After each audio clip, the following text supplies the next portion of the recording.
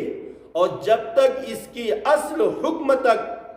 حضرت عمر فاروق رضی اللہ تعالیٰ عنہ کی نگاہ نہیں پہنچی تب تک انہوں نے اس پر عمل کرنے کا حکم نہیں دیا۔